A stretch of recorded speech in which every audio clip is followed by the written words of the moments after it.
So you've heard the sound, that's what we're gonna be making. Let's go ahead and dive right into it. So this sound is gonna be centered around Diva as our primary sound source.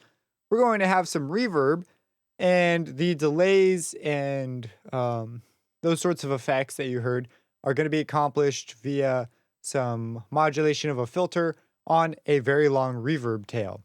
So let's go ahead and first get down the Midi. I don't have any Midi yet. Let's do that. So let's make sure I'm muted there, and we'll put down a C, G, C, E flat, G, E flat, C, G. And we'll copy this chord over. So at the very beginning, we have this. And on this one, we are going to have a C, F, or we could go for an A flat here. That could be kind of cool too. And move this one up to an F and make this one a 7. Nah, let's do this. We'll move this down to an F. We'll keep that as a C. That is an F. So this will act like a 7 now.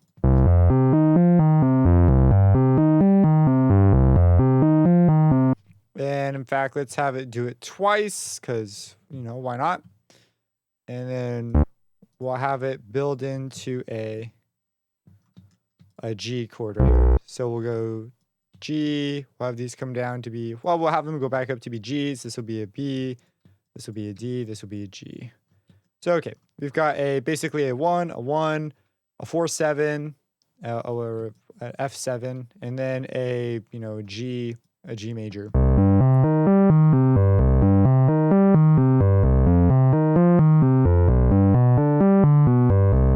Okay, so that's going to be our input. I want sort of this ARP type thing.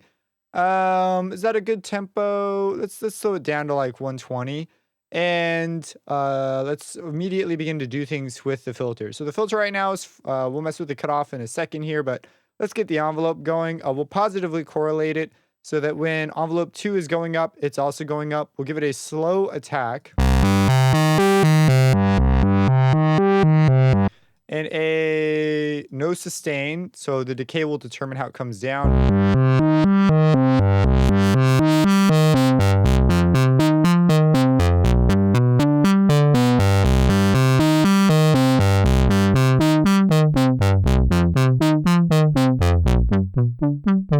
Okay, I should explain what's going on here. So I dialed in the attack. So right now with the modulation depth up this high, this is going to allow envelope number 2 to push the cutoff up and down. So by setting it at 0, this essentially says the cutoff is whatever the current envelope state is at. So if the envelope's pushing up, the filter is moving up as well. So we could essentially use this as a sort of cap to how much the filter opens. Like that. I just want sort of a nice bouncy thing, and then we have no sustain, so it immediately hits an attack and then it starts decaying. So it's just up and down motions all the time. There's never a point where it's holding while it's up. If we do this, it won't do it. You get that effect instead, which is cool, but it's not what we're going to go after. So there we go. There's our first thing. So what we're going to do now is we have some effects down here, and in here we've got a delay. So let's go ahead and flip the delay on. And let's go ahead and turn on a reverb. So the reverb here is called plate. It's not actually called reverb. It's a plate verb. And we'll bring the size way up, the wet quite a ways up, and the dry down.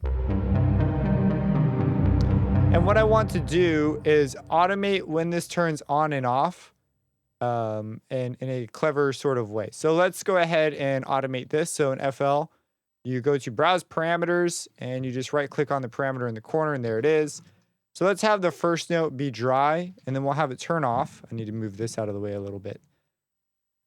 in the way just a touch. We're going to do this repeatedly. So we're going to use just the same clip every time. So if I change one, it changes them all. And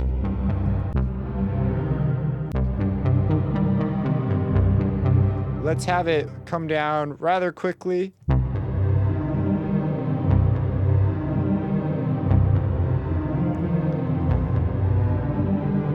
Okay, now what we're going to do is we are going to come in, post, and add a filter. So I'm going to send this to a mixer track. We'll call this the Arp thing. And we essentially want to clean it up. Now, there's a bunch of different types of filters we could use to clean this up. But there's one in particular that I think will work quite well. It's a really old filter inside of FL. It's called the Fast Low Pass. There's an entire video on the channel if you're curious more about the fast low pass, but essentially it's just a low pass filter, but it's very grabby. So some low pass filters are leaky. When you bring them down, it takes the transition band is really long. I'm not sure what it is, but something about it makes it so it doesn't immediately grab the audio very effectively. So this one is like super, when it moves down, it immediately goes down. So it's pretty nice that way. It's also just dead simple to use. You have a cutoff and a resonance, that's it. So let's go ahead in here and we are going to add in our own articulation, where here we maybe have it up. And then since we're playing eighth notes, we'll have this up down motion. And you know what? I think I'm going to make an entire, normally I would make like one clip and make it unique the whole way through, meaning like I would do something like this. So if we grab this and then, you know, copy it, you can then, you know, change one and it changes them all. I don't want to do that. Instead, I want to have like a whole phrase, and that way later on, if I ever want to make a particular phrase different, I can just make the clip unique. There's actually a really convenient way to do this now with merging, but I'm just going to go ahead and do it this way. Sometimes the extra clicks just make you pay attention just a little bit more, but let's just set up something here. Yeah, whenever you click, it's going to turn off the automation there for a second, so just be aware of that.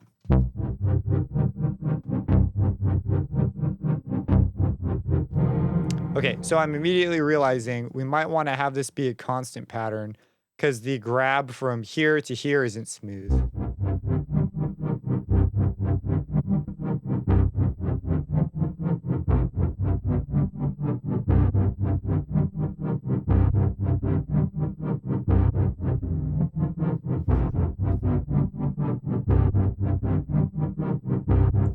And then here, let's toss a delay after this. For this, the fruity delay 3 will be just fine.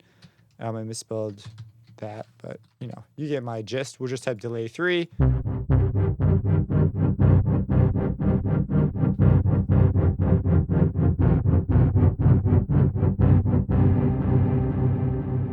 Okay, now we could come in and sort of fine tune our sound a little bit. So I would like to have the filter change state over time. So let's go ahead and browse parameters and automate the depth so that we could start off with some different depths. So we'll have this start off low, or actually we got to be careful because the negative values will invert the filter. So we want to type in a value of 0.5. I did that pretty fast because I'm used to doing it like that. But if you right click on the point and hit the letter T, it'll bring up, or you can go to type in value. See how the T is underlined? That's how you know you can push T. So that'll guarantee that we're at the halfway point here on the envelope. So it's essentially at 0. So the cutoff will be at minimum. And then it will open up over time. Let's go ahead and have it open up all the way to the end. We'll have this go to the end. Now for these, it'd be kind of cool if these also opened up. And FL Studio allows you to automate an automation clip. In this case, we want the max values to be low. So imagine these are all lower, and then they'll open up. They'll get taller and taller as it goes. So that is something the max control can do. So we will automate the max control to be low and open up as well. And that'll keep these points low, and they'll open up over time, instead of me having to come in and like individually move things up one at a time. So starting up.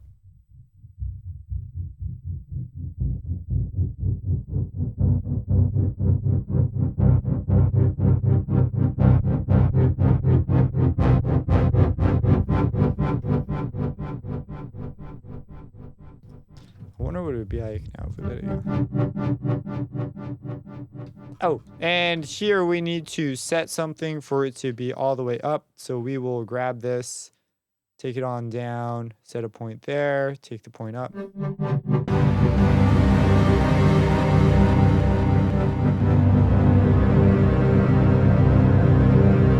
Okay, while we're here, let's look at maybe a shorter reverb. So we'll bring down the size and the decay. Let's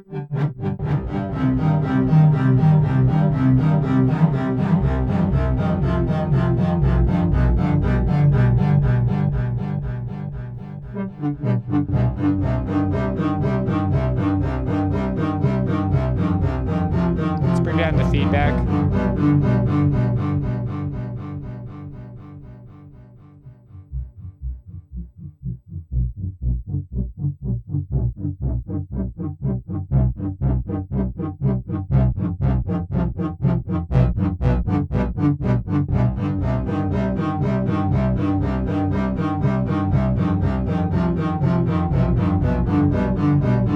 You know what we can do? Instead of having it just wildly swing open there, we could do this. And then here, let's keep this going here. This is kind of a nice thing. What we could do is bring up the low points. So right now the max points are reaching their max ability because we bring up the max here. We could do a similar thing and see these low points. We could actually bring these up over time. You see how it changes there? So let's go ahead and do that. So we're going to automate the min. And here, we'll start bringing the min value up, and then the min will come up at the end. So we're essentially at a sustained sound at the end. The filter movement will be no more because the mod depth will be all the way up, ideally.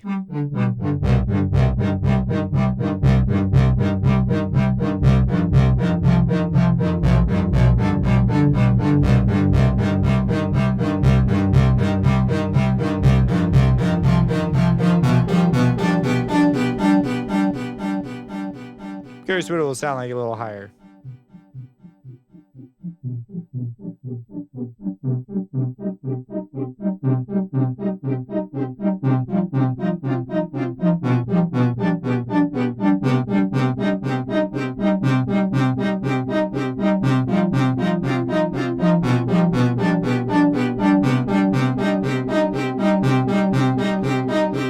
Okay.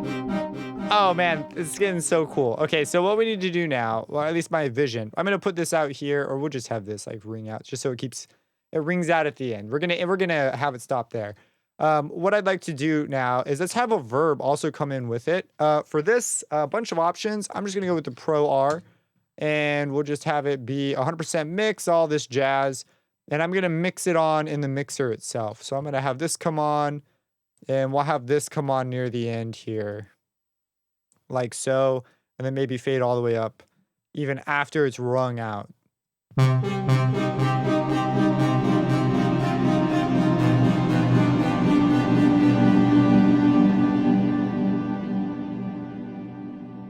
That's pretty nice. Let's see how it comes in, because I don't know if this is like a little too quick or not yet. We need a vibe.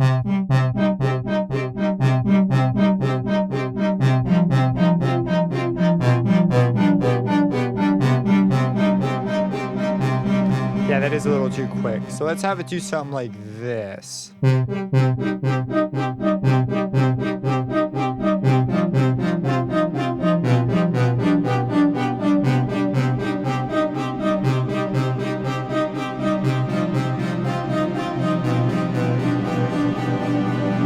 Okay, and one other thing, the pulsing is cool, but it feels a little too much on these. So the same way we automated the other things, we're going to automate this one. In this case, we're going to bring the max level down over time. And on these ones, we're just going to have it slowly soften out. We're not going to completely lose it. It's just going to go away a little bit.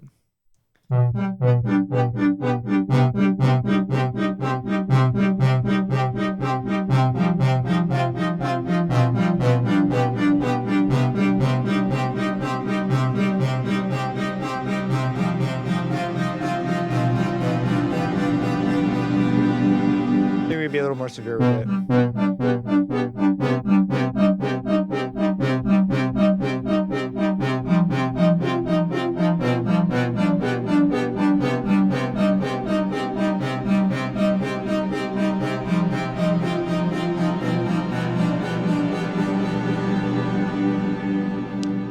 cool. So that's where we're going to call it for here. There's a lot of other cool things at this point. I'd start bringing in other sounds. I think a choir, honestly, could really slap right here. Just like these oohs and ahs as this comes in. And you might have, more than just these, chords and slowly build to something a lot more intriguing. But this sound is, I think, pretty compelling. There's a really cool transition. The space slowly sorts of eats away at it. And at the end, you're left with sort of this wash of color from what was, a pretty stable sound. And it sort of emerges out of nothing, which is something I really like. I like that most of my sounds, where they just sort of come out of nowhere. And suddenly you have this thing and you're not sure where it came from. It's pretty cool. So let's just give this thing a listen.